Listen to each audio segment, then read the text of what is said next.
Good afternoon, everybody. It is Dr. K here from the Eye Institute. I am here with Dr. Jess Moser. He's one of the optometrists that works with us.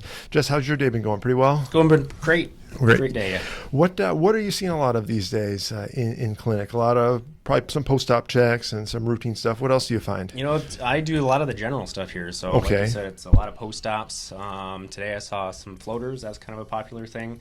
Everybody gets floaters at some point in their life. Yeah, what did the patient that came in to you, what were they noticing, or what happened with them? Well, she noticed, she described it as kind of a big black spot just right in the center of her vision. It was just kind of moving around in there. Okay, yeah, I do in my practice as well. See a lot of patients who get floaters. They kind of come and go from time to time.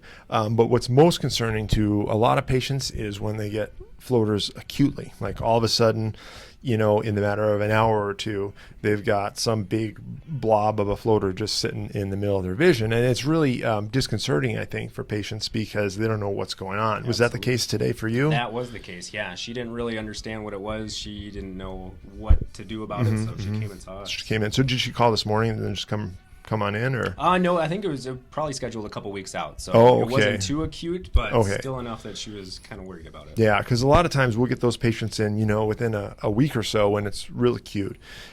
Because, as you know, what those floaters are is that vitreous gel. Mm-hmm. That vitreous gel is attached to the back of the eye at a number of spots.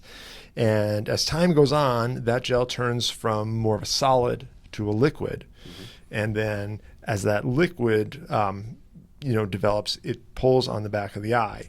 And so what sort of symptoms was your patient having? She mainly just had that black spot. Of course, every time we hear floaters, we got to think of the other things like flashes or some kind Right. of curtain coming over your vision. Right, we hear a lot about flashes. Yep, so we always got to go through those symptoms. She wasn't having any of those. It was mainly just that black spot right the in her floater. vision. Yep, just the floater. And when they have the flashes, that's that gel kind of pulling on the back of the eye. Yep. At different locations. Mm-hmm. And so every time the gel pulls, you get a little bit of a flash. Yep. And then you were probably looking to make sure her retina was stable today. Exactly. Because with that pulling, you can always have a retinal tear, and that's Yep. probably what we're most concerned about. So how was your Exactly. patient today? She was good. I usually kind of go through what to watch out for. You know, watch out for those sudden increases in flashes or the Right. curtain. She was good. There was no retinal pathology. Awesome. No Awesome. holes or tears. So we're going to bring her back in about 6 weeks and probably check her out again. And usually you probably find that is most common. Yep. More often than not, even though you develop a floater and you may have some flashes, that vitreous pulling doesn't actually cause a retinal tear. Correct. And so then what do you expect for her over the coming weeks? I would expect, she wasn't having any flashes. If she was, I would expect those to get better. Right, usually. right, yeah. Sometimes that spot in her vision, I usually tell people, gravity can kind of pull that down towards the bottom of the eye, so you might not see it as The much. big floater will settle down. Yep, Yeah. yep. Or the brain gets annoyed by it, so you might just start to pretend that it's not there. Yeah, so some patients can ignore them. Mm-hmm. Other times they settle down.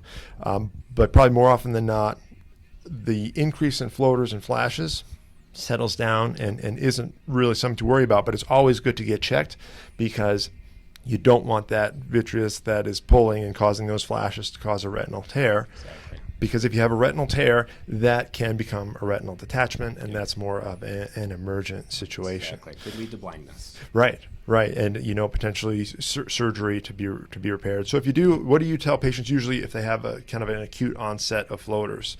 Usually I'll tell them to get in within a week or a few days to a week or so. Exactly. Yeah. Try and get it in as sooner than later. It's not something that you want to let go because Right. if it is the big bad one, then you can go Yeah, blind from it. if you're having a retinal tear with it, you want to get checked, and so you don't want to go too long, but you don't want to ignore it. Mm-hmm. Well, awesome. It sounds like a pretty good day, and we got the afternoon coming up, so we'll Yep. we'll see what that brings. Full Huh? afternoon should be fun. Awesome. All right, good to talk to you, Jess. Yep. Take care, everybody. Bye now.